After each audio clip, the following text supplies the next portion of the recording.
Hello everybody, hello my friends, and thank you for being here. I truly appreciate it. I'm on a roll lately. I'm trying to get some videos out there. I go sometimes for periods where I don't make any, and then I get that time and I say get them done. So okay, what I decided to do today is something you're probably all looking at it like, you really haven't done this yet, Matt? No, I have not. I joined the YouTube Beatles, vinyl, music, whatever community you want to call it, back in, I think it was late January or early February of 2017. So I'm on my 3-year anniversary of being here with you all, you lovely people. I've made so many wonderful friends here, viewers, commenters, other YouTube personalities, so to speak. You all know, many of the people that I know, and they're wonderful. And I'm just so grateful and happy to be here and humble. And for any of you new subscribers, I never ask this. Any of you new people out there, you can ask any of my longtime viewers or commenters. They'll tell you, I think once in 3 years I've ever said this. If you're here as a new person, please subscribe or like my videos if you do enjoy them. I really would appreciate the subscription. That would be nice. Now, I probably won't ask it again for another 3 years, okay? But I just thought I'd throw that out there to subscribe. Thank you. I can't believe I've never done this video, folks. I'm like, what's wrong with me? Am I crazy? I have never, as a Beatles fanatic that I am, I have never ranked the Beatles albums on my channel. Can you believe it? I've ranked Paul McCartney's albums. I've done some other rankings. I've ranked other bands and whatnot, but I've never done dedicated videos to ranking the Beatles and what my thoughts are on where they should fall in order. So I'm going to rectify that with the next 2 videos, this one and one more. This video, I'm going to rank the UK, or as some people like to better know them as the way the Beatles wanted them albums, so to speak, the UK albums. There's 13 of them. I'm going to rank them right now. In my next video, I am going to rank the US albums. And you might be saying, why are you ranking the US albums? Well, being from the United States, folks, first generation fan. I was 3 in 1964. My parents bought me Meet the Beatles and the Hard Day's Night soundtrack, and I've been a fan ever since. And I grew up with those US albums. They are like the Beatles' gospel to me. I love them so much, and it wasn't until the late 80s when the CDs finally came out and we saw that the UK press, versions were the real versions. By then, the US ones had already been implanted in my brain, and I love them so much, and they mean so much to me on a sentimental level, on an emotional level, that I feel the need to rank those as well. Okay, so let's get right into it. Let me preface this by saying I do not dislike any Beatles album. There is not one Beatles album that I look at and go, I don't like that album. I love them all. So this was very difficult for me to do because I love them all on different levels, different aspects of them. I get in different moods, and even the number 13 one that I'm going to show you, I get in the mood sometimes where I have to hear this album. I just have to hear it. So I just wanted to say that before I get any, how could you rank this one so low? How did you rank this one so high? How could you put this one above that one? It's all personal, folks. We all have our own personal opinions and thoughts. Number 13 is Yellow Submarine. Love this album. As I said, I get in the mood for it sometimes. I love the George Martin stuff. At times, I really love that side of the record, especially the song Pepperland, which I consider a classic by George Martin. The first side, I know a lot of people don't like it. I happen to like it. I get in the mood for those songs. They just cheer me up. They make me happy. Especially It's All Too Much by George. I just think that's an epic, epic song, and I love it. So number 13, Yellow Submarine. Number 12 is With the Beatles.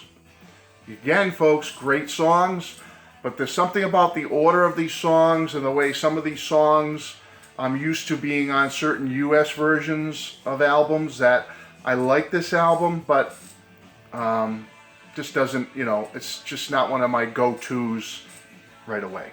Okay, I'll leave it at that. Number 11 is Let It Be. Again, great album. I love a lot of great songs on here. Across the Universe, Two of Us, the song Let It Be, Get Back. I mean, there's a lot of great stuff on here. I kind of lean more towards the Let It Be Naked versions of these songs, just a little less of that production, the Phil Spector touch, so to speak. But I'm not complaining about this album, and I look forward to it coming out in deluxe fashion later this year. I'm very excited about that. So I had to put it somewhere, so Let It Be gets number 11. Okay, number 10, Beatles for Sale. Again, great album, love it. However, just again going back to being a United States fan as a young boy in the 60s, I grew up with these songs being in a certain configuration. So to hear them in this configuration, although individually great songs, it just, as a whole vibe for me, it just is not something I would go to. I'd rather go to one of the US versions that has these songs on it. Okay, so I put it at number 10. All right, number 9 is Please Please Me. I have no problems with this album. If anything, if you take this material, if you look at the early Beatles from the USA, if you look at Introducing the Beatles from the USA, and then this one, this is my favorite out of all that material. I just love it. You get so many tracks on here, and they're just wonderful. No complaints about this album. It is number 9. Okay, number 8 for me is the White Album. Now, some of you, who are into the later Beatles big time might be thinking I'm nuts for putting it, why isn't it up higher, Matt? I love this album. There's a lot of greatness on here, and there is some I consider filler. Although I do enjoy that filler, I still say this album is a little bit overbearing sometimes with a lot of the stuff on here. I need to listen to it. If I'm going to listen to this, I like to listen to it as a complete listen. Just put it on and listen to the whole thing right through. But again, a great album, but I'm going to give it number 8. Okay, number 7 is Magical Mystery Tour.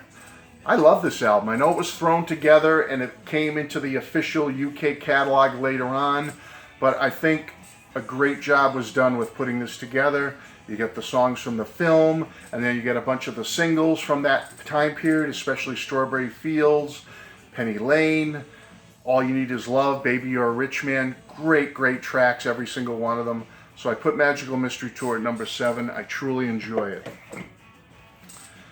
Okay, this one you might see a little higher on my US list, okay? And I'll tell you why when we get to that list.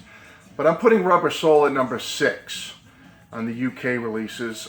Again, it's a beautiful album. It's a fantastic album. I love it, all right? But again, it goes to that configuration thing. The configuration of the songs on this, I'm just not totally comfortable with based on the US version of this album, and I'll talk about that in my next video. This album's great. I love it. I go to it a lot, but I'm giving it number 6. Okay, number 5 is Sgt. Pepper. Love this album. It was the same in the US as it was across the world, and it's just a fabulous album.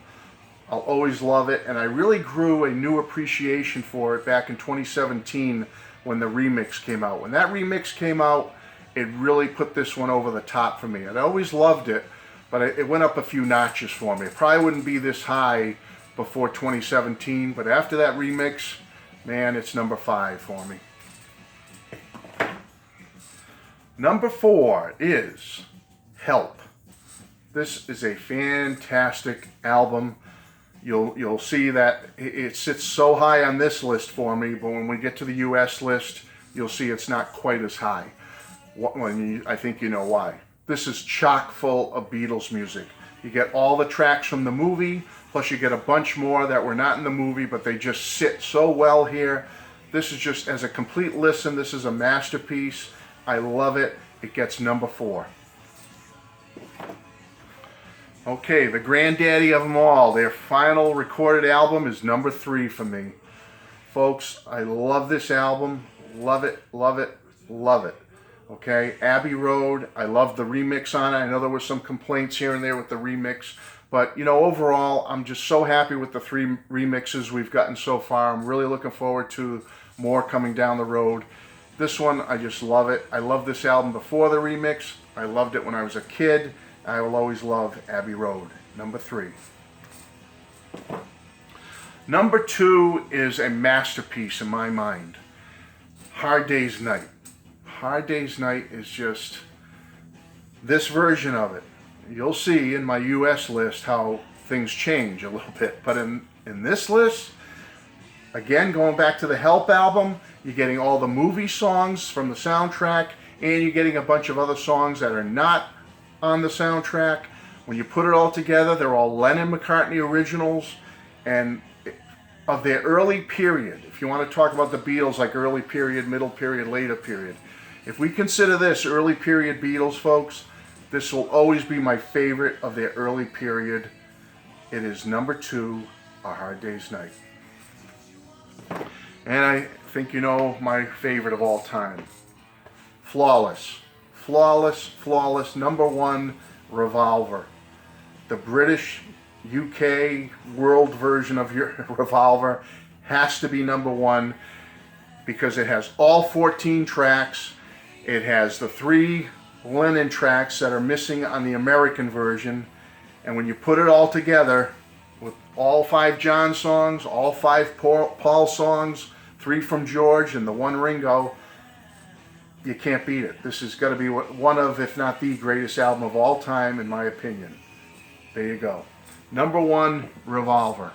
That's it, folks. I didn't want to make this too long, so I just want to say thank you all for checking out this video. I hope you'll also check out my United States album rankings. That should be fun. I'll try to make that one go a little quicker. There's more albums, so I'll try to make it go faster. Bless you all. Thanks for being here. Please subscribe, and I'll talk to you soon. Bye-bye.